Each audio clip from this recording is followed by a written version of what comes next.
നമ്മൾ വളരാൻ ഉള്ളിൽ നിറയണം.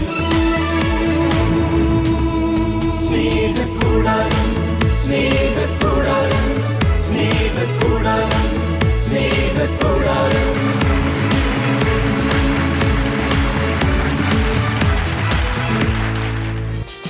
Reverend doctor Augustine Kalleli Belgium Leuven യൂണിവേഴ്സിറ്റിയിൽ നിന്ന് കുടുംബ ദൈവശാസ്ത്രത്തിൽ ഡോക്ടറേറ്റ് കരസ്ഥമാക്കി 11 വർഷക്കാലം എറണാകുളം അങ്കമാലി അതിരൂപത കുടുംബ പ്രേക്ഷിത കേന്ദ്ര ഡയറക്ടർ എന്ന നിലയിൽ വ്യത്യസ്ത കുടുംബ നവീകരണ പ്രസ്ഥാനങ്ങൾക്ക് രൂപം നൽകുകയും റീലൈറ്റ് യൂട്യൂബ് ചാനലിലൂടെ കുടുംബ ബന്ധങ്ങൾക്ക് വേണ്ട പരിശീലനം നൽകുകയും ചെയ്ത അച്ഛൻ ഇപ്പോൾ മംഗലപ്പുഴ സെമിനാരി അധ്യാപകനായി ശുശ്രൂഷ ചെയ്യുന്നു.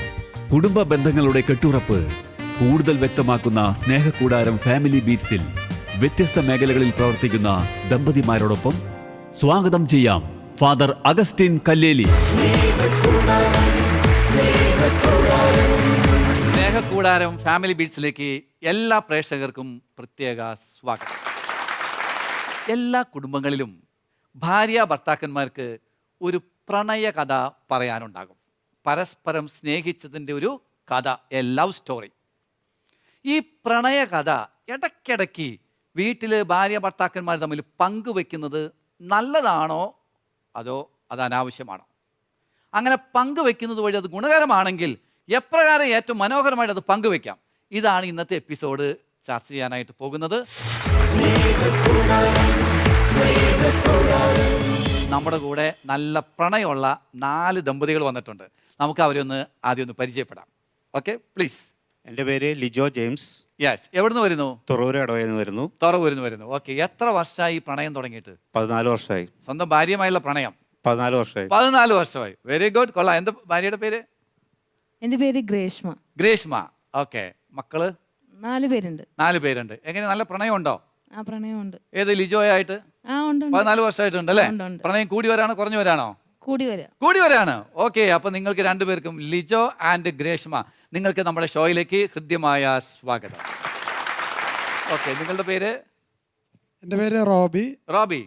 ഇൻഫന്റ് ജീസസ് കിടങ്ങൂർ ഇടവകയിൽ നിന്ന്. കിടങ്ങൂർ ഇടവകയിൽ നിന്ന് വരുന്നു. അങ്കമാലി അടുത്ത് കിടങ്ങൂരിൽ നിന്ന് വരുന്നു. ഓക്കെ. എത്ര വർഷമായി നിങ്ങൾ പ്രണയത്തിലായിട്ട്? ഞങ്ങള് പ്രണയത്തിലായിട്ട് 20 വർഷത്തോളം. 20 വർഷത്തോളമായി. പ്രണയിച്ചാണോ കല്യാണം കഴിച്ചത്? അല്ല, കല്യാണം കഴിഞ്ഞിട്ട് പ്രണയിച്ചു. അങ്ങനെയാണല്ലേ? ഓക്കെ. നന്നായിട്ട് പോകുന്നുണ്ടല്ലേ? നല്ല രീതിയിൽ പോകുന്നുണ്ട്. വീണ്ടും ഇനി പ്രണയിക്കണമെന്നാണ് താല്പര്യം? പ്രണയിച്ചുകൊണ്ടിരിക്കാൻ താല്പര്യം. ഭാര്യയെ തന്നെ? ആ, മതി. ഓക്കെ, കൊള്ളാം. ഗുഡ്. എന്താണ് ഭാര്യയുടെ പേര്? എൻ്റെ പേര് ഷെറിൻ റോബി. ഷെറിൻ റോബി. ഓക്കെ. എങ്ങനെയുണ്ട് പ്രണയം? തൃപ്തികരമാണോ? തീർച്ചയായും വളരെ തൃപ്തികരമാണ്. ഓക്കെ. യെസ്. മക്കള്? 2 പേരുണ്ട്. ഓക്കെ. അപ്പൊ റോബി ആൻഡ് ഷെറിൻ ദമ്പതികൾക്ക് നമ്മുടെ ഈ ചർച്ചയിലേക്ക് പ്രത്യേകമായ സ്വാഗതം. യെസ്. എൻ്റെ പേര് ജോജിഷ് ജോസഫ്. ജോജിഷ് ജോസഫ്. ഞങ്ങൾ കളമശ്ശേരി സെന്റ് ജോസഫ് ഇടവകയിൽ നിന്ന് വരുന്നു. കളമശ്ശേരി നിന്ന് വരുന്നു. കല്യാണം കഴിഞ്ഞിട്ട് എത്ര വർഷമായി? 17 വർഷം കഴിഞ്ഞു. അതിനകത്ത് പ്രണയം തുടങ്ങിയിട്ട് എത്ര വർഷമായി? 17 വർഷം കഴിഞ്ഞു. ഓ, കല്യാണത്തിന്റെ അന്ന് മുതൽ പ്രണയിക്കുകയാണോ? പ്രണയത്തിൽ വളരുകയാണ്. പ്രണയത്തിൽ വളർന്നുകൊണ്ടിരിക്കുകയാണ് നമ്മളല്ലേ? ഓക്കെ, കൊള്ളാം. അങ്ങനെയുള്ളവരെ നമുക്ക് വേണ്ടത്. യെസ്. ഭാര്യയുടെ പേര്? എൻ്റെ പേര് റീനു ജോജിഷ്. റീനു. ഓക്കെ. യെസ്. റീനു, എങ്ങനെയുണ്ട് ഈ പ്രണയത്തിൽ? നമ്മൾ ഇങ്ങനെ ലയിച്ച് വളർന്നുകൊണ്ടിരിക്കുകയാണ്. അതെ, വർഷം മുമ്പോട്ട് പോകുന്തോറും പ്രണയം കൂടിക്കൊണ്ടിരിക്കുകയാണ്. അത് നല്ലൊരു കാര്യമാണ് കേൾക്കുന്നത്. ഓക്കെ. എത്ര മക്കള്? 3 പേര്. 3 പേരുണ്ട്. ഓക്കെ. അപ്പൊ ജോജിഷിനും റീനുവിനും നമ്മുടെ ഈ ചർച്ചയിലേക്ക് പ്രത്യേകമായ സ്വാഗതം. യെസ്. നിങ്ങള്? പേര് ബിനീഷ്. ബിനീഷ്. ചേവായൂർ ഇടവക. ചേവായൂർ, കോഴിക്കോട് അല്ലേ? കോഴിക്കോട്. ഓക്കെ. യെസ്. ഗുഡ്. എങ്ങനെയുണ്ട് പ്രണയം? പ്രണയം അടിപൊളിയായിട്ട് പോകുന്നു. അടിപൊളിയായിട്ട് പോകുന്നുണ്ട് അല്ലേ? ഭാര്യ തന്നെയാണ് പ്രണയിക്കുന്നത്? തീർച്ചയായിട്ടും. അല്ലെ? എത്ര വർഷമായി? 15 വർഷം. 15 വർഷം. പ്രണയിച്ചാണോ വിവാഹം? പ്രണയിച്ചല്ല വിവാഹം. പ്രണയിച്ചല്ല, വിവാഹ ശേഷം, കല്യാണ ശേഷം നമ്മൾ പ്രണയിക്കാനായിട്ട് തുടങ്ങി. ഓക്കെ, കൊള്ളാം. ബിനീഷ്. യെസ്. ഭാര്യയുടെ പേര്? എൻ്റെ പേര് ഷാലറ്റ്. ഷാലറ്റ്. ഇദ്ദേഹം കുറച്ചും കൂടി പ്രണയിച്ചിരുന്നെങ്കിലും തോന്നാറുണ്ടോ? ഇല്ല, അങ്ങനെ തോന്നാറില്ല. ഇപ്പൊ നന്നായിട്ട് ഇത്രയും മതി. കൂടിപ്പോയി തോന്നുന്നുണ്ടോ? നമുക്ക് ആവശ്യമുള്ളതുണ്ട് അല്ലെ? അത് മതിയല്ലേ? ഓക്കെ. എത്ര മക്കള്? 3 പേരുണ്ട്. 3 മക്കളുണ്ട്. ഓക്കെ. അപ്പോൾ ബിനീഷിനും ഷാലറ്റിനും നമ്മുടെ ഈ ഷോയിലേക്ക് പ്രത്യേകമായ സ്വാഗതം. പ്രിയമുള്ളവരെ, ഈ പ്രണയകഥ എന്നൊക്കെ പറയുമ്പോൾ പലപ്പോഴും കൗമാരക്കാരുടെ ഇടയിലും അല്ലെങ്കിൽ ചെറുപ്പക്കാരുടെ ഇടയിലും മാത്രമുള്ള ഒന്നാണെന്ന് നിങ്ങൾ ചിന്തിക്കുന്നുണ്ടാകാം. പക്ഷേ നല്ല കുടുംബജീവൻ നയിക്കുന്നവരുടെ ഇടയിൽ നല്ല പ്രണയമുണ്ട്. ആ പ്രണയത്തിൻ്റെ കഥ, അത് കല്യാണം കഴിഞ്ഞ അന്നു മുതലേ അവരുടെ മനസ്സിലുള്ള കഥയാണ്. ആ കഥയെ അവർ പരസ്പരം പങ്കുവെക്കുകയാണെങ്കിൽ എന്ത് സംഭവിക്കുമെന്ന് നമുക്ക് നോക്കാം അല്ലേ? യെസ്, നിങ്ങളെല്ലാവരും നിങ്ങളുടെ പ്രണയകഥയിൽ അല്ലേ, പ്രണയം ഒരു കഥയായി നിങ്ങൾ എപ്പോഴെങ്കിലും നിങ്ങളുടെ പാർട്ട്ണറോട് പറഞ്ഞിട്ടുണ്ടോ? റോബി, ഈ ഭാര്യയോട് എപ്പോഴെങ്കിലും നമ്മൾ തമ്മിൽ പ്രണയിച്ചതിന്റെ കഥ, അതായത് നിങ്ങൾ തമ്മിൽ പ്രണയിച്ചതിന്റെ കഥ. ഇപ്പൊ ഈ അടുത്ത അവസരങ്ങളിലൊക്കെ നമ്മൾ ആദ്യമായിട്ട് വിവാഹത്തിന്റെ അല്ലെങ്കിൽ മനസ്സമ്മതൊക്കെയും കഴിഞ്ഞ് നമ്മള് തുണിയൊക്കെ എടുക്കാൻ പോകുമ്പോ ഉണ്ടായിരുന്ന ആഗ്രഹങ്ങള്. അപ്പോ ഈ കോഴ്സ് കൂടിയിരുന്നപ്പോ മാരേജ് കോഴ്സ് കൂടിയപ്പോ നല്ല പ്രണയമായിരുന്നാ? കല്യാണം കഴിച്ചിട്ടില്ല. പക്ഷെ അന്ന് നമുക്ക് ധൈര്യമായിട്ടൊന്ന് സംസാരിക്കാൻ പറ്റിയ ഒരു പെൺകുട്ടി, അല്ലെങ്കിൽ നമ്മുടെ എല്ലാ സമൂഹം അനുവദിച്ചു തന്നിട്ടുള്ള അത്രയും ധൈര്യപൂർവ്വം പ്രണയത്തിന്റെ ഒരു പ്രധാനപ്പെട്ട ഭാഗമാണ് സംസാരം. അങ്ങനെ സംസാരിക്കാൻ കഴിയുന്ന ഒരു ഘട്ടമാണത്. അതെ അതെ, അത് സംസാരിച്ചു. അപ്പോൾ അന്ന് പുള്ളിക്കാരി തൃശ്ശൂർ വന്നപ്പോൾ പുള്ളിക്കാരിയുടെ കസിന്റെ വീട്ടിൽ നിന്നാണ്. അപ്പൊ ഞാൻ കൊണ്ടാക്കാം എന്ന് പറഞ്ഞതും അപ്പൊ ഒരു മടി കാണിച്ചതും, എന്നാൽ അതിനുശേഷം ഞങ്ങൾ തുണിയെടുക്കാൻ പോയപ്പോൾ ഞങ്ങൾ ഒരുമിച്ച് വീട്ടുകാരെല്ലാവരും ഹോട്ടലിൽ ഭക്ഷണം കഴിക്കുമ്പോൾ ഞങ്ങൾ ഒരുമിച്ച് വന്നോളാം എന്ന് പറഞ്ഞ് ഐസ്ക്രീം കഴിച്ച ആ കഥകളൊക്കെ ഞങ്ങൾ ഇപ്പോഴും ഓർക്കാറുണ്ട്. അപ്പൊ അന്ന് രണ്ടാളും ഓരോ ഐസ്ക്രീമേ കഴിച്ചിട്ടുള്ളൂ. പക്ഷെ രണ്ടുപേരും ഓരോന്ന് വാങ്ങിച്ചു കഴിച്ചു. പക്ഷെ വീണ്ടും നമുക്ക് ഒരെണ്ണം വാങ്ങിച്ച് ഷെയർ ചെയ്യായിരുന്നു എന്നുള്ളൊരു സങ്കടവും പറഞ്ഞിട്ടുണ്ട്. അന്ന് ചെയ്യായിരുന്നു, അതൊക്കെ ചെയ്യായിരുന്നു എന്ന് വീണ്ടും ആലോചിച്ചിട്ടുണ്ട്. കാരണം അത് നല്ലൊരു തുടക്കം നന്നായിരുന്നു. ആ തുടക്കം നന്നായതുകൊണ്ട് തന്നെ ഇപ്പോഴും, അതായത് മാരേജ് പ്രിപ്പറേഷൻ കോഴ്സ് കഴിഞ്ഞിട്ട് വീട്ടില് ഈ പ്രതിശ്രുത വധുവിനെ കൊണ്ടുവന്നാക്കാനായിട്ട് പോകുന്നു. അപ്പൊ ഐസ്ക്രീം കഴിക്കാൻ കയറുന്നു. അവിടെ വെച്ച് ഓരോ ഐസ്ക്രീം കഴിക്കുന്നു. അതിനുശേഷം പിന്നീട് ഒരു ചിന്ത പങ്കുവെക്കുന്നു, നമുക്ക് ഒരുമിച്ച് ഒരെണ്ണം മേടിച്ച് കഴിച്ചിരുന്നെങ്കിൽ വളരെ നന്നായിരുന്നേനെ എന്ന് ഒരു ചിന്ത. അത് പിന്നീട് കല്യാണം കഴിഞ്ഞിട്ട് പങ്കുവെച്ചു. അതെ, കല്യാണം കഴിഞ്ഞ ഞങ്ങളിപ്പോ ഇങ്ങനെ വെറുതെ ഇരുന്ന് ഞങ്ങൾ ഓരോന്ന് പറയുമ്പോ പങ്കുവെച്ചല്ലേ, ആ ഓർമ്മകൾ ഞങ്ങൾ പങ്കുവെക്കാറുണ്ട്. ആ സമയത്തൊക്കെ ഉണ്ടായിരുന്ന ഓർമ്മകള്. ശരി ശരി ശരി. അതുപോലെ നമ്മളുടെ കല്യാണം കഴിഞ്ഞിട്ട് നമ്മൾ ഫോട്ടോഷൂട്ടൊക്കെ നടത്തുമ്പോ ചെയ്തു തരുന്ന രസങ്ങള്, ഫോട്ടോഗ്രാഫർമാരുടെ നിർദ്ദേശമായിരുന്നെങ്കിലും അത് ആസ്വദിച്ചിരുന്നു. ശരി ശരി. അങ്ങനെ എന്തെങ്കിലും ഓർക്കുന്നുണ്ട് ഇപ്പോ? ഞങ്ങള് തൃശ്ശൂർ പറയാൻ കഴിയുന്ന എന്തെങ്കിലും കുഴപ്പമില്ല, പ്രശ്നങ്ങളുള്ളതൊന്നുമില്ല. കാരണം എന്താ വെച്ച് കഴിഞ്ഞാൽ തൃശ്ശൂർ പാർക്കിലായിരുന്നു. അപ്പൊ ആ പാർക്കിലൂടെ നടക്കുന്ന സീനുകൾ എടുക്കുമ്പോഴും ഒരുമിച്ച്. അപ്പൊ നമ്മളൊരു പ്രണയകഥയിലെ നായകനും നായികയായിട്ട് അങ്ങോട്ട് അഭിനയിക്കായിരുന്നു അല്ലേ? അതെ. പക്ഷെ ഈ പ്രണയകഥയ്ക്ക് വേറൊരു സുഖമുണ്ട് അച്ഛൻ. കാരണം നമ്മൾ കാണുന്ന എല്ലാ പ്രണയകഥകളിലും ഒരു വില്ലനും ഒരു ടെൻഷനും ഒരു ഒളിച്ചോട്ടമൊക്കെ ഉണ്ടായിരുന്നു. ഇതിന് ഒരു ടെൻഷനും ഇല്ല. ഇത് കല്യാണം കഴിഞ്ഞതായതുകൊണ്ട് ടെൻഷനില്ല, വില്ലന്മാരായിട്ട് വന്നേനല്ലേ, ആരും ചോദിക്കാനില്ല. വളരെ ധൈര്യപൂർവ്വം നമുക്ക് പ്രണയിക്കാം, മക്കളുടെ മുമ്പിലും പ്രണയിക്കാം. മക്കളുടെ മുമ്പിലും പ്രണയിക്കാം. ഓക്കെ, ഇപ്പൊ നമ്മുടെ റോബിന്റെ ഒരു പ്രണയകഥയൊക്കെ പറഞ്ഞല്ലോ, ഇത് കേട്ടിട്ട് എന്ത് തോന്നുന്നു? ഒരു സുഖമുണ്ട് കേൾക്കാനായിട്ട് സുഖമുണ്ട് അല്ലേ? ഓക്കെ, എത്ര കാലം കഴിഞ്ഞാൽ അത് കേട്ടോണ്ടിരിക്കുമ്പോൾ ഒരു സുഖമുണ്ട്. ശരി ശരി ശരി. ഇപ്പോഴും പ്രണയിച്ചുകൊണ്ടിരിക്കുകയാണ് അല്ലേ? എന്തെങ്കിലും ഇപ്പൊ ഈ റോബിൻ പറഞ്ഞ ആ പ്രണയകഥയോട് എന്തെങ്കിലും ആഡ് ചെയ്യാനായിട്ട് തോന്നുന്നുണ്ടോ? എന്തെങ്കിലും അന്ന് ഷെറിന് ഓർമ്മയിൽ നിൽക്കുന്ന എന്തെങ്കിലും കാര്യങ്ങൾ? അങ്ങനെ നമ്മള് ചെയ്യും. അന്ന് തുണി കടയിൽ പോകുമ്പോ നിങ്ങൾക്ക് ഒരെണ്ണം വേറെ മേടിച്ച് തരായിരുന്നു, സെപ്പറേറ്റ്. എങ്ങനെ നമ്മള് എന്തെങ്കിലും അന്ന് ഒരുമിച്ചുള്ള കടയിൽ പോയി ഷോപ്പിങ്ങിന് പോകുമ്പോ ആളും വരും. അപ്പോ നിങ്ങൾക്കും സെപ്പറേറ്റ് എന്തെങ്കിലുമൊക്കെ ഒന്ന് മേടിച്ച് തരായിരുന്നു. അത് ശരി. അതായത് റോബിന് എന്തെങ്കിലുമൊക്കെ മേടിച്ച് തരാമായിരുന്നു. അത് നമ്മുടെ ഒരു ആഗ്രഹമായിരുന്നു. പറയാൻ പറ്റുള്ളൂ, അന്ന് പറയാൻ പറ്റില്ല അല്ലെ? അങ്ങനെ ആഗ്രഹിച്ചിരുന്നു. ആ ഒരു ആഗ്രഹവും പ്രണയത്തിന്റെ ഭാഗമാണല്ലേ? അല്ലെ? അങ്ങനെ ഒരു കാര്യം ഒന്ന് പേഴ്സണലായിട്ട് വാങ്ങി കിട്ടാനായിട്ടുള്ള ഒരു താല്പര്യം അന്ന് ഉണ്ടായിരുന്നു. അതൊന്നും പറയാത്തതിൽ ഇപ്പൊ ഒരു കുറ്റബോധം തോന്നുന്നുണ്ട് അല്ലേ? അന്ന് പറയാനൊരു സ്വാതന്ത്ര്യം തോന്നിയിരുന്നില്ല, അന്ന് പേടിയായിരുന്നു. ഓക്കെ ശരി, ഞാൻ നിങ്ങളിലേക്ക് വരാൻ കേട്ടോ. അപ്പൊ നിങ്ങൾക്കൊരു പ്രണയ കഥയുണ്ട്. ഓക്കെ, മറ്റുള്ളവർക്കും ഉണ്ടാവില്ലോ അല്ലെ? ഇതുപോലെ എന്തെങ്കിലുമൊക്കെ കഥയായി പറയാനായിട്ട് അല്ലെ, പ്രണയത്തിന്റെ കഥയായിട്ട് പറയാനായിട്ട് ആർക്ക് ഷെയർ ചെയ്യാൻ താല്പര്യമുള്ള? ബിനീഷ്, എന്തെങ്കിലും? ഞങ്ങളുടെ ജീവിതത്തില് ഞാന് ഗൾഫിലായിരുന്നു. ആലോചന സമയത്ത് ഗൾഫിലായിരുന്നു. അപ്പം പേരൻസ് ഡെയിലി ഇങ്ങനെ ചോദിക്കും, എങ്ങനെയാണ് കാര്യങ്ങൾ, നിന്റെ ലീവ് അടുത്ത് വരുവാണല്ലോ. അപ്പം ഞങ്ങൾ ഓൺലൈനായിട്ടാണ് ഞങ്ങൾ പരസ്പരം കാണുകയും സംസാരിക്കുകയൊക്കെ ചെയ്തത്. ഞങ്ങൾ പരസ്പരം ഒരു അണ്ടർസ്റ്റാൻഡിംഗിൽ എത്തിക്കഴിഞ്ഞപ്പോൾ വീട്ടുകാരെ അറിയിച്ചു. ശരി, ആദ്യം കാണുന്നത് ഓൺലൈനിലാണ് അല്ലേ? ഓൺലൈനായിട്ട്. അപ്പോൾ അത് ഞങ്ങൾ വീട്ടുകാരെ അറിയിച്ചു. വീട്ടുകാർ അങ്ങോട്ടും ഇങ്ങോട്ടും പോയി. And then they let them ഞങ്ങൾക്ക് പരസ്പരം സംസാരിക്കാനായിട്ടുള്ള ഒരു സാഹചര്യം അവർ ഞങ്ങൾക്ക് ഒരുക്കി തരികയും ശരി ഞങ്ങൾ സംസാരിക്കുകയും ചെയ്തു. അപ്പോൾ അവിടെ തൊട്ടിട്ടാണ് ഞങ്ങൾക്ക് ഏറ്റവും കൂടുതൽ അറ്റാച്ച്ഡ് ആയതെന്ന് വെച്ച് കഴിഞ്ഞാൽ ഒരുപാട് കാര്യങ്ങളെക്കുറിച്ച് സംസാരിക്കുകയും ആ രീതിയിൽ ഒരു പ്രണയം ഞങ്ങളുടെ ഇടയിൽ അന്ന് സംസാരിച്ച എന്തെങ്കിലും ഒരു വിഷയം ഓർക്കുന്നുണ്ടോ? എന്തെങ്കിലും അങ്ങനെ കുടുംബജീവിതത്തെ കുറിച്ചൊക്കെ വ്യക്തമായ കാഴ്ചപ്പാടുകളുള്ള ആളാണ്. എനിക്ക് പലപ്പോഴും ഞാൻ എൻ്റെ ഒരു പ്രത്യേകത എന്താണെന്ന് ചോദിച്ചാല് ഞാൻ ആണുങ്ങളോട് സംസാരിക്കുന്നതിൽ കംഫർട്ടബിൾ ആയ ആളാണ്. കാരണം ഞാൻ വളർന്നത് എൻ്റെ ചുറ്റുപാട് മുഴുവനും ആൺകുട്ടികളാണ്. അപ്പൊ ഞാൻ കംഫർട്ടബിൾ. അപ്പം നമുക്ക് സംസാരിക്കുന്നതിന് ഒരു പരിമിതി ഉണ്ടല്ലോ പ്രത്യേകിച്ചും. അപ്പം ചേട്ടായിട്ട് സംസാരിച്ചപ്പോൾ എനിക്ക് ഏറ്റവും കൂടുതൽ ഞാൻ എൻ്റെ ഒരു ചിന്താധാരയോട് ആ ലെവലിൽ തന്നെ മാച്ച് ചെയ്യുന്നതായിട്ട് എനിക്ക് ഭയങ്കരമായിട്ട് ഫീൽ ചെയ്തു. അതാണ് എനിക്ക് ഏറ്റവും അട്രാക്ട് ചെയ്ത ഒരു കാര്യം. പിന്നെ ഞങ്ങളുടെ പ്രണയത്തിന്റെ ഒരു പ്രത്യേകത എന്ന് വെച്ചാൽ വിവാഹം ഉറപ്പിച്ച് ഒത്തുകല്യാണത്തിന്റെ 3 ദിവസം മുമ്പാണ് ഞങ്ങൾ ആദ്യമായിട്ട് കാണുന്നത്. ഓ, ഒത്തുകല്യാണത്തിന് 3 ദിവസം മുമ്പാണ് ആദ്യമായിട്ട് കാണുന്നത് അല്ലേ? നേരിട്ട് ശരിക്കും പറഞ്ഞാൽ ഫിസിക്കലി കാണാതെ ആണ് കല്യാണം തീരുമാനിച്ചത്, ഉറപ്പിച്ചത്. അത് കണ്ടു കഴിഞ്ഞപ്പോ എന്ത് തോന്നി? കണ്ടു കഴിഞ്ഞപ്പം ഞാൻ വിചാരിച്ചതിനേക്കാളും സുന്ദരനായിരുന്നു. അത് ശരിയാ. അപ്പൊ എനിക്കാണ് ചെറുതായിട്ടൊരു കോംപ്ലക്സ് അടിച്ചു സംശയമുണ്ട്. അപ്പൊ അപ്പൊ ഫിസിക്കൽ അപ്പിയറൻസിൽ ഞാൻ പ്രതീക്ഷിച്ചതിനേക്കാളും സുന്ദരനാണെന്ന് മനസ്സിലായി. ഓക്കെ. പിന്നെ നിങ്ങൾ ജീവിതം ആരംഭിച്ചു കഴിഞ്ഞപ്പോ സംതിങ് പ്രണയിച്ചതിന്റെ എന്തെങ്കിലും ഒരു കാരണം ഇപ്പൊ അവരൊക്കെ ഷെയർ ചെയ്തതുപോലെ അങ്ങനെ സംതിങ് എന്തെങ്കിലും ഒരു എനിക്ക് തോന്നുന്നു ഓരോ ദിവസവും, കാരണം പല കാലഘട്ടങ്ങളാണല്ലോ. ഇനീഷ്യൽ സ്റ്റേജിൽ തീർച്ചയായും യാത്രകളും അങ്ങനെ യാത്രക്ക് പോയപ്പോണ്ടായ ഒരു സംഭവം അല്ലെങ്കിൽ അങ്ങനെ എന്തെങ്കിലും കാര്യം ഭയങ്കര രസകരമായി തോന്നിയിട്ടുള്ളത് എന്ന് വെച്ചാൽ ഞാൻ ഇവിടുന്ന് ദുബായിലേക്ക് പോയത്, ഞാൻ അങ്ങനെ ഫ്ലൈറ്റിൽ നമ്മൾ ഫസ്റ്റ് ടൈം ട്രാവൽ ചെയ്യുന്നു.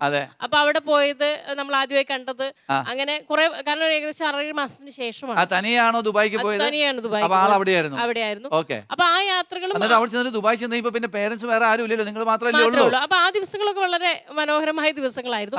ശരിക്കും പറഞ്ഞാൽ ഇപ്പോ കഴിഞ്ഞ ഒരു വർഷമായതിനു ശേഷം നമ്മൾ രണ്ടാമതൊരു ഇപ്പൊ രണ്ടാമത് കല്യാണം കഴിച്ച പോലെയാണോ? ഇപ്പൊ ശരിക്കും അതെ. ശരിക്കും പറഞ്ഞാൽ പണ്ട് ഞങ്ങൾ കല്യാണത്തിന് മുമ്പ് ഇങ്ങനെ ചിന്തിച്ചിട്ടുണ്ട്, 40കൾക്ക് ശേഷം രണ്ടാമത് പ്രണയിക്കുന്നു എന്ന് പറയുന്നത് ശരിക്കും പറഞ്ഞാൽ ഞങ്ങൾ എക്സ്പീരിയൻസ് ചെയ്തുകൊണ്ടിരിക്കുകയാണ്. അപ്പൊ പ്രണയത്തിന്റെ കഥ മാത്രമല്ല, ഇപ്പൊ പ്രണയം ജീവിച്ചുകൊണ്ടിരിക്കുകയാണ്. ഏതായാലും ആ ദുബായ് യാത്ര വളരെ പ്രതീക്ഷയുള്ള ഒരു യാത്രയായിരുന്നു അല്ലേ? അല്ലേ ബിനീഷ്, എന്തെങ്കിലും ഓർമ്മയുണ്ട് അവിടെ ചെന്നിട്ട് പ്രണയിച്ചതിന്റെ എന്തെങ്കിലും ഒരു? ഞാൻ ഓർത്തെടുത്ത് ഒന്ന് ആഡ് ചെയ്യുവാണ്. അദ്ദേഹം ആദ്യമായിട്ട് വരുവാണ്. ഇവിടുന്ന് കാറൊക്കെ സെറ്റ് ചെയ്ത് ഫ്രണ്ട്സിനെ കൊണ്ട് ഞാൻ പിക്ക് ചെയ്യാൻ വേണ്ടി പോവുകയാണ്. ശരി, കല്യാണം കഴിഞ്ഞതിന് ശേഷമല്ലേ? കല്യാണം കഴിഞ്ഞതിന് ശേഷം. അപ്പം ദുബായ് എയർപോർട്ടിൽ ഞാൻ വെയിറ്റ് ചെയ്യണം. ഫ്ലൈറ്റ് വന്ന് ഇറങ്ങി ഇതെല്ലാം ഞാൻ ഓൺലൈനായിട്ട് ഞാൻ എന്റെ പ്രിയതമ അവിടെ ഇറങ്ങി വരുവാണ്. ഞാൻ വെയിറ്റ് ചെയ്തിരിക്കുകയാണ്, ആകാംക്ഷപൂർവ്വം വെയിറ്റ് ചെയ്തിരിക്കുകയാണ്. അപ്പം എല്ലാവരും ഇറങ്ങി പോകുന്നുണ്ട്, പക്ഷെ എന്റെ പ്രണയിനിയെ മാത്രം കാണും. അപ്പം ഫ്ലൈറ്റ് എല്ലാം പോയി സമയമെല്ലാം കഴിഞ്ഞു, എല്ലാരും കാലിയാ, പക്ഷെ ഇദ്ദേഹത്തെ മാത്രം കാണുന്നില്ല. അപ്പൊ എന്റെ ദൃഷ്ടിയിലായിരുന്നു പെടാതിരുന്നത്. എന്റെ കൂടെ ഉണ്ടായിരുന്ന ഫ്രണ്ട്സും കണ്ടില്ല. ആള് വേറെ ഒരു എക്സിറ്റിലൂടെയാണ് ഇറങ്ങിയത്. അപ്പൊ അതെനിക്ക് സ്വല്പം ഒരു മധുരമുള്ള ഒരു ടെൻഷനായി മാറിയായിരുന്നു. എവിടെ പോയി എന്നുള്ളത് കെട്ടിപ്പിടിച്ച് ഒന്ന് ഹഗ് ചെയ്ത് ഒന്ന് കിസ് ചെയ്യാനായിട്ടൊക്കെ എനിക്ക് ആഗ്രഹം ഉണ്ടായിരുന്നു. അത് വെച്ചോണ്ടാണ് ഇങ്ങനെ വെയിറ്റ് ചെയ്തിരുന്നത്. പക്ഷേ ഇവളെ കാണുന്നില്ല. അങ്ങനെ കുറെ നേരം ആഗ്രഹിച്ച് അങ്ങനെ ഇരിക്കണ സമയത്ത് പെട്ടെന്ന് ഇവളെ കാണുകയും ഓടിപ്പോയി ഹഗ് ചെയ്ത് ഒന്ന് ഉമ്മയൊക്കെ കൊടുത്ത് സ്വീകരിച്ച ആ ഒരു മൊമെന്റ് ഞാൻ വെരി ഗുഡ് കൊള്ളാം. യെസ്, ഇത് കേട്ടപ്പോ എന്ത് തോന്നുന്നു? അല്ല, ഒരു സുഖമുണ്ട് ഇത് കേൾക്കാൻ. മറന്നുപോയ ചില കാര്യങ്ങളാണ്. മറന്നുപോയല്ലേ? അത്ര ഓർമ്മയിൽ രജിസ്റ്റർ ചെയ്തില്ല. നമ്മളതൊന്നും ഇപ്പൊ ചിന്തിക്കുന്നില്ലല്ലോ. അത് ചിന്തിക്കില്ല. ആദ്യമായിട്ട് ദുബായ് ചെന്ന് ആകെ ടെൻഷൻ പിടിച്ച് എക്സിറ്റ് മാറിപ്പോവുകയും ചെയ്ത് ഏത് വഴിയിലും ഇവിടെ കാണാനുമില്ല, അങ്ങനെ ടെൻഷൻ പിടിച്ചിരിക്കുമ്പോഴല്ലേ. പക്ഷെ ആളുടെ മനസ്സിൽ വലിയ പ്രതീക്ഷയോട് കാത്തിരുന്നു. ഓക്കെ, കൊള്ളാം, നല്ല പ്രണയകഥയായിട്ട് നമുക്ക് വീണ്ടും അതിനകത്തേക്ക് വരാം. യെസ്, നിങ്ങളുടെ പ്രണയകഥ എന്തായിരിക്കും ലിജോ? ഞങ്ങളുടെ പ്രണയകഥ എന്ന് പറഞ്ഞു കഴിഞ്ഞാൽ ഇതുപോലെ തന്നെ നമ്മുടെ എന്താ പറയാ, തുണി എടുക്കാൻ പോയതാണ്. തുണി എടുക്കാൻ പോയി കല്യാണത്തിന് മുമ്പോ? കല്യാണമൊക്കെ ഉറപ്പിച്ചതിന് ശേഷം തുണി എടുക്കാൻ വേണ്ടി പോകുന്ന സമയത്ത് അവിടെ പോയി തുണി എടുത്ത് തിരിച്ചു വരുന്ന വഴിക്ക് ഇവളുടെ ഫാദർ പറഞ്ഞു, എന്തായാലും ഞങ്ങളുടെ ആ വണ്ടിയിൽ നല്ല തിരക്കാണ്, ഇവരുടെ ആരും ഇല്ലായിരുന്നു. അപ്പൊ എന്നോട് പറഞ്ഞു, നീ വണ്ടിയിലിരുന്നോ. അപ്പൊ അങ്ങനെ ഞങ്ങൾ രണ്ടുപേരും ബാക്കിൽ ഇരുന്ന് ഇങ്ങനെ യാത്ര ചെയ്തുകൊണ്ടിരിക്കുകയാണ്. അപ്പൊ നിങ്ങൾക്ക് രണ്ടുപേർക്കും കല്യാണത്തിന് മുമ്പ് തന്നെ എന്താ അപ്പൻ പറഞ്ഞ് വണ്ടിയിൽ ഒരുമിച്ചിരിക്കാനായിട്ട് അവസരം കിട്ടി. അപ്പൊ അങ്ങനെ ഞങ്ങള് ഇങ്ങനെ സംസാരിച്ച് ഇങ്ങനെ വന്നുകൊണ്ട് വീടെത്താറായി കഴിഞ്ഞപ്പോ ആള് പെട്ടെന്ന് എന്റെ കൈ പിടിച്ച് ഒരു കിസ് തന്നു. ഞാൻ പെട്ടെന്ന് ഇങ്ങനെ ഇതെന്ത് നമ്മൾ പ്രതീക്ഷിച്ചില്ലല്ലേ? ഒട്ടും പ്രതീക്ഷിച്ചിട്ടില്ല. ആദ്യത്തെ നമ്മള് അന്ന് കണ്ടുമുട്ടിയിട്ടുള്ളൂ. ആദ്യമേ പെണ്ണ് കണ്ട് പിന്നെ ഇതിനു വേണ്ടിയാണ് പോണത്. നമ്മൾ ഒട്ടും പ്രതീക്ഷിക്കുന്നില്ല. പെട്ടെന്ന് ഒരു ഷോക്ക് ആയി പോയി. അത് ശരി, അത് ഒരിക്കലും നമ്മൾ മറക്കാൻ പറ്റാത്ത നല്ലൊരു അനുഭവമായി പോയല്ലേ? Okay, good good. എന്ന് പറയുന്നു ഇത് കേട്ടിട്ട് ആൾക്ക് വലിയൊരു ഷോക്കായി പോയി. താങ്കൾക്കത് ഷോക്കായിട്ടില്ല എന്ന് ഞങ്ങൾക്ക് മനസ്സിലായി. അല്ല അങ്ങനെയല്ല. ആരെങ്കിലും അവിടെ നിന്ന് എക്സ്ട്രാ ഉണ്ടെങ്കിൽ പോന്നാ മതി എന്നാ പറഞ്ഞത്. പക്ഷെ ആള് ചാടി ഇറങ്ങി പോന്നു. ആർക്കെങ്കിലും ആരെങ്കിലും വരാന്നാ പറഞ്ഞത്. പക്ഷെ ഇത് നമ്മുടെ ആള് തന്നെ ഇങ്ങനെ കയറി വന്നപ്പോ നമുക്ക് സന്തോഷായി അല്ലേ?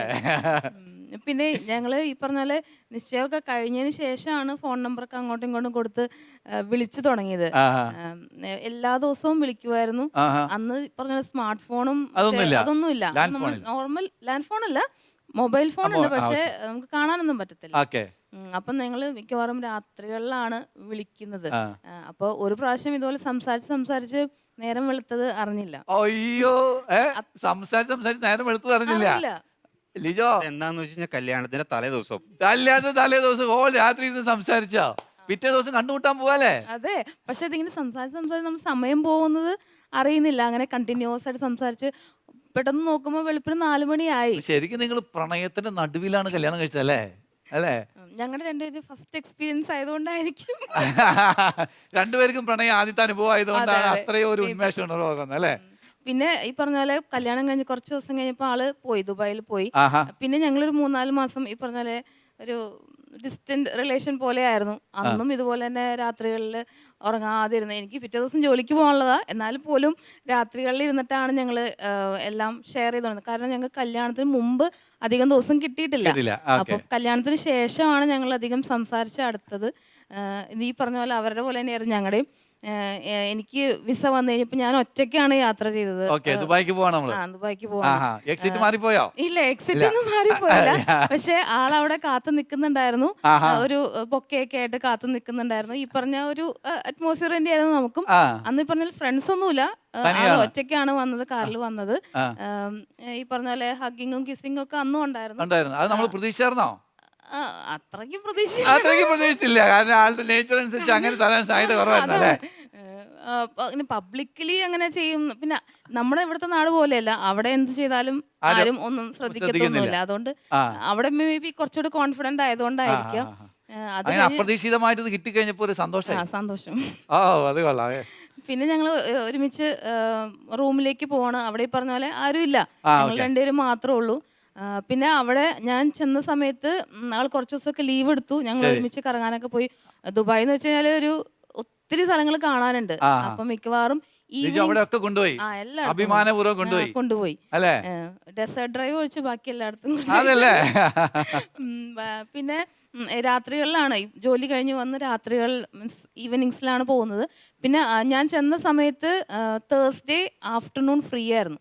അപ്പൊ ഞങ്ങള് വന്നു കഴിഞ്ഞാൽ പിന്നെ പോയി കഴിഞ്ഞാൽ പിന്നെ പിറ്റേ ദിവസം രാവിലെയൊക്കെയാ തിരിച്ചു വരുന്നത്. നൈറ്റ് സിനിമ ഫുൾ നൈറ്റ് പുറത്താണ്. വീക്കെൻഡ്സ് അങ്ങനെയാണ് എൻജോയ് ചെയ്യുക.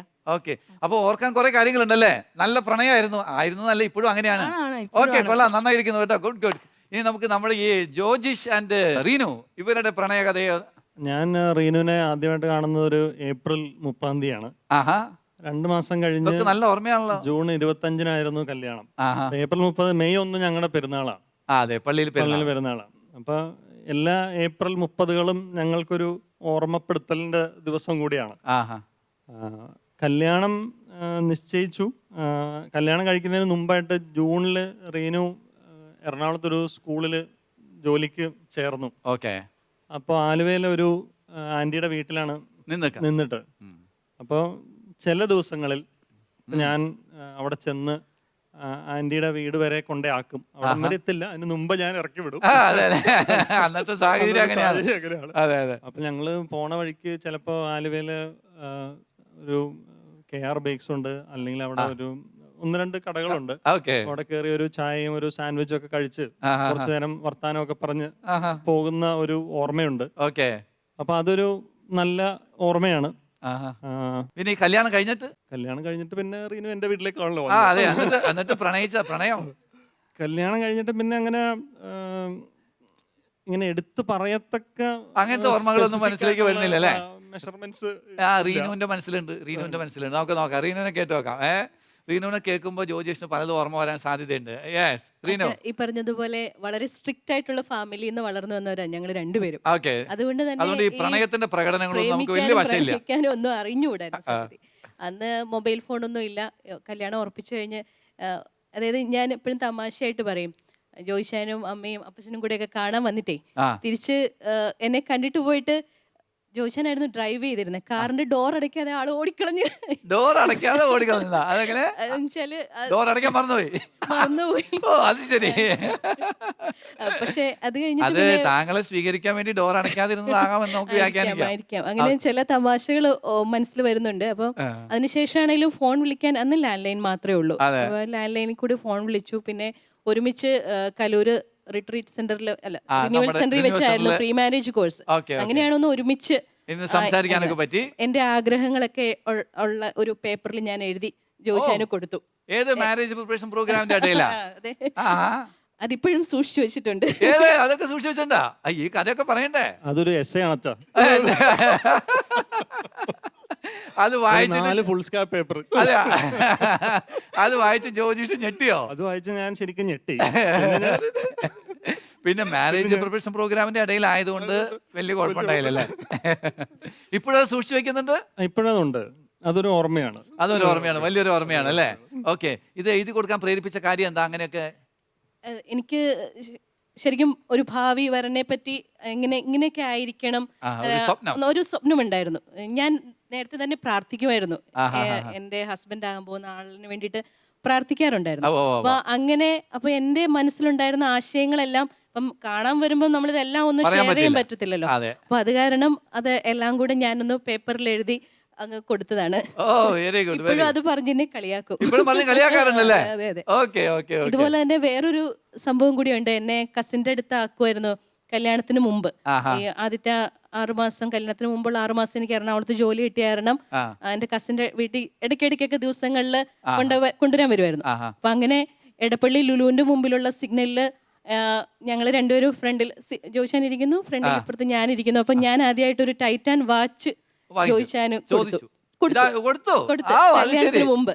അപ്പം എനിക്കൊന്ന് കാറിൽ വെച്ചാണോ ഞാനത് കൊടുത്തപ്പം ആകെപ്പാടെ കോൺസെൻട്രേഷൻ തെറ്റിപ്പോയി.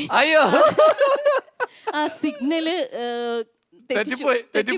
ഫൈൻ കിട്ടി. അത് നല്ലൊരു ഓർമ്മയാണല്ലേ? ഓക്കെ. എനിക്ക് തോന്നുന്നു ഈ ദമ്പതികൾക്കൊക്കെ നല്ല നല്ല കഥകൾ പറയാനുണ്ട് അല്ലേ? നല്ല രസകരമായിരിക്കുന്നു. എനിക്ക് വളരെ ഇഷ്ടപ്പെട്ടു. കൊള്ളാം.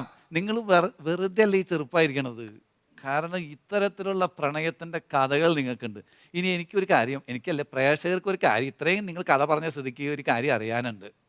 ഈ ഐസ്ക്രീമേ ഒരെണ്ണം മേടിച്ചിട്ട് 2 പേർ കൂടി ഒരുമിച്ച് കഴിക്കാം എന്നുള്ള അന്നത്തെ ആ ചിന്ത, നിങ്ങൾ കല്യാണം കഴിഞ്ഞിട്ട് 20 വർഷമായല്ലോ, എത്ര വട്ടം പരസ്പരം വീണ്ടും അത് ഓർമ്മിച്ച് പറഞ്ഞിട്ടുണ്ടാവും? എത്ര വട്ടം പറഞ്ഞിട്ടുണ്ടാവും എന്ന് പറയാം? അല്ല, ഏകദേശം ഒരു 5-8 പ്രാവശ്യമെങ്കിലും 5-8 പ്രാവശ്യമെങ്കിലും 20 വർഷത്തിനിടയിൽ പറഞ്ഞിട്ടുണ്ടല്ലേ? അതെ. നിങ്ങളുടെ ഈ കഥയോ? നിങ്ങൾ ഈ ദുബായി പോയതും അല്ലേ, അങ്ങനെയുള്ള കുറേ കാര്യങ്ങളൊക്കെ പറഞ്ഞല്ലോ അല്ലേ? ഇത് എത്ര വട്ടം നിങ്ങൾ ഈ എത്ര വർഷം, 14 വർഷത്തിലെ കല്യാണം കഴിഞ്ഞിട്ട് 14 വർഷത്തിനിടയിൽ എത്ര വട്ടം പറഞ്ഞിട്ടുണ്ടാവും? നിങ്ങൾ അങ്ങോട്ടും ഇങ്ങോട്ടും പറഞ്ഞിട്ടുണ്ടാവും? അധികം അങ്ങനെ പറയാൻ സാധ്യത കുറവാണ്. പറഞ്ഞിട്ടില്ല അല്ലേ? ഇപ്പൊ പറഞ്ഞപ്പോ ഒരു പ്രത്യേക സുഖമില്ലേ? പക്ഷെ അങ്ങനെ പറയാനായിട്ട് നമുക്ക് അവസരം കിട്ടില്ല. തിരക്കൊക്കെ മക്കളുടെ മക്കളൊക്കെ ആയിട്ടല്ലേ അങ്ങനെ ജീവിച്ചു പോയപ്പോ നമുക്ക് പറയാനായിട്ട് പറ്റിയിട്ടില്ല. ഓക്കെ. നിങ്ങളുടെ എങ്ങനെയാ ഈ ദുബായിൽ പോയിട്ട് എക്സിറ്റ് തെറ്റിപ്പോയതും അതൊക്കെ ഇടയ്ക്കിടയ്ക്ക് പറയാറുണ്ടോ? എത്ര വട്ടം പറഞ്ഞിട്ടുണ്ടാവും? ഇപ്പൊ കല്യാണം കഴിഞ്ഞിട്ട് 15 വർഷം. ആദ്യമായിട്ടാണ് ഇങ്ങനെ ഇതൊന്ന് റീകോൾ ചെയ്ത് ഞങ്ങൾ ആദ്യമായിട്ടാണ് റീകോൾ ചെയ്യുന്നത് അല്ലേ? ഇപ്പൊ അല്ലേ? ശരി ശരി. Okay, very good. നിങ്ങളോ? ഈ കാറിന്റെ ഡോർ അടയ്ക്കാതെ പോയത് കൂടെ ഞാൻ കൂടെ പറയാറുണ്ട്. അത് പറയുമ്പോ ജോജീഷ് ഇപ്പോഴും ഒരു നാണമുണ്ട്. പിന്നെ എഴുത്ത് ജോയിശാന്റെ കയ്യിലായിരുന്നു. പക്ഷെ ഈ അടുത്തിടെ മക്കൾ അത് കണ്ടുപിടിച്ചു. അത് കാരണം അവരത് വായിച്ചിട്ട് ഇതെന്താണ് എന്ന് ചോദിച്ച് അങ്ങനെ അത് വീണ്ടും റീകോൾ ചെയ്യുന്ന അല്ലേ? എല്ലാ ദമ്പതികൾക്കും തന്നെ ഇതുപോലത്തെ എന്തെങ്കിലും പ്രണയ കഥകളൊക്കെ ഉണ്ടാവും. ഇതിപ്പോ നിങ്ങളെല്ലാവരും ഷെയർ ചെയ്ത് കഴിഞ്ഞപ്പോ നിങ്ങൾക്ക് എന്ത് തോന്നുന്നു? ഒരു നല്ലൊരു അനുഭവം. ഒരു ഐസ്ക്രീം മേടിച്ച് ഒറ്റയ്ക്ക് 2 പേർക്ക് ഒരുമിച്ച് ഇന്ന് കഴിക്കണം തോന്നുന്നുണ്ട്. അത് ചെയ്യാറുണ്ട് ഇപ്പൊ ചെയ്യാറുണ്ട്. അതന്നെ. ശരിക്കും ഈ പ്രണയ കഥ എല്ലാ ദമ്പതികളുടെയും ജീവിതത്തിൽ ഉണ്ടാകാം. അങ്ങനെയുള്ള പ്രണയ കഥ ഇടയ്ക്കിടയ്ക്ക് റീകോൾ ചെയ്യുന്നത് ബന്ധത്തെ വളർത്താൻ നല്ലതല്ലേ? അല്ലേ? തീർച്ചയായിട്ടും. എന്ത് തോന്നുന്നു? ഇപ്പൊ നിങ്ങൾ ഈ ദുബായി പോയ കാര്യം ഇതൊക്കെ പറയുമ്പോൾ തന്നെ ഒരു കാര്യം നമ്മൾ മനസ്സിലാക്കേണ്ടത്, നിങ്ങൾ ആദ്യത്തെ ഈ ഘട്ടം കഴിഞ്ഞ് പിന്നീട് ജീവിതത്തിലെ പരിപരത്തെ യാഥാർത്ഥ്യങ്ങളിലേക്ക് വന്നു. ശരിയല്ലേ? ഹണിമൂൺ പീരീഡൊക്കെ കുറച്ച് നാൾ കഴിയുമ്പോൾ തീർന്നു. പിന്നെ നിങ്ങളുടെ ജീവിതത്തിൽ മക്കൾ വന്നു, അതുമായി ബന്ധപ്പെട്ട പ്രാരാബ്ദങ്ങൾ വന്നു, ജോലിയുടെ ഭാരം അല്ലെങ്കിൽ മറ്റുള്ള അംഗങ്ങളുമായിട്ടുള്ള ഒരുമിച്ച് പോകുന്നതിൻ്റെ ചില കോൺഫ്ലിക്ട്സുകൾ ഇതൊക്കെ വന്നു. അങ്ങനെ വന്നു കഴിഞ്ഞ് കഴിയുമ്പോൾ പൊതുവേ നമ്മുടെ ഈ പറഞ്ഞ കഥകളൊക്കെ എന്ത് ചെയ്യും, പ്രണയകഥയൊക്കെ എന്ത് ചെയ്യും, വിസ്മൃതമാകും. നമ്മൾ അതിനകത്തൊക്കെ അങ്ങോട്ട് പെട്ട് അങ്ങനെ മുമ്പോട്ട് പോകാനുള്ള സാധ്യതയുണ്ട്. അത് ചിലപ്പോൾ നമ്മളിൽ ഒരു പക്ഷേ മറന്നു പോകുന്നതിനെ ഒന്ന് ഓർത്തെടുക്കാൻ ബോധപൂർവ്വം ഒരു ശ്രമം നടത്തിയാലേ വരുള്ളൂ. താന് ചിലപ്പോൾ വന്നെന്ന് വരില്ല. ഇപ്പം ഇന്നത്തെ ഒരു കോണ്ടെക്സ്റ്റിൽ അല്ല, ഇങ്ങനെ ഒരു പ്രത്യേക സാഹചര്യം വന്നപ്പോൾ നിങ്ങൾക്ക് എല്ലാവർക്കും കഥ പറയാനുണ്ട്. അപ്പോൾ ഇത് ഇടയ്ക്ക് റീകോൾ ചെയ്യുന്നത് വളരെ നല്ലതല്ലേ? ശരി, പ്രിയമുള്ളവരെ, ദമ്പതികളുടെ പ്രണയ കഥ അവർ റീകോൾ ചെയ്യുന്നത് എപ്രകാരം അവരുടെ ബന്ധങ്ങളെ വളർത്തുമെന്ന ചർച്ചയുടെ ആദ്യ ഭാഗം ഇവിടെ അവസാനിക്കുകയാണ്. നിങ്ങൾ ഓരോരുത്തരും കേട്ടില്ലേ, നമ്മുടെ അടുത്തിരിക്കുന്ന വളരെ പോസിറ്റീവ് വൈബുള്ള ഈ ദമ്പതികൾ അവരുടെ പ്രണയകഥ പറയുന്നത്.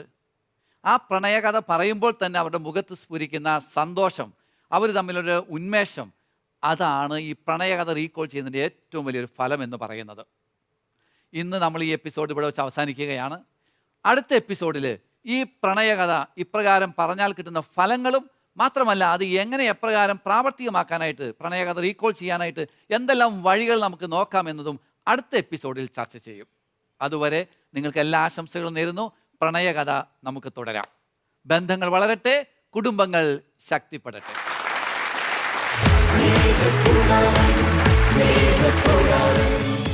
കുറെ നാൾ കഴിഞ്ഞ് നമ്മൾ ഭയങ്കര വഴക്കൊക്കെ ഉണ്ടാക്കി നിൽക്കുന്ന ഒരു സമയത്തായിരിക്കും പറയുന്നത്, നിങ്ങൾ പണ്ട് ഇങ്ങനെയൊന്നും ആയിരുന്നില്ല, അന്ന് എന്നോട് ഇങ്ങനെയൊക്കെയാണ് പറഞ്ഞിരുന്നത്, ഞാൻ എഴുതി തന്ന പേപ്പറൊക്കെ മേടിച്ചു വായിച്ചായിരുന്നു.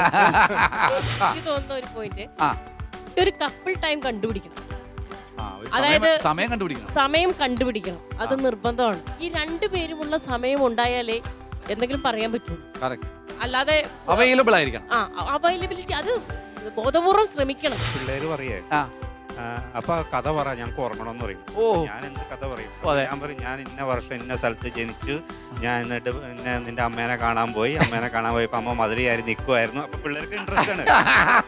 അവരെല്ലാ ദിവസം പറയും, അപ്പൊ അപ്പയുടെ കഥ പറ. അത് ശരി.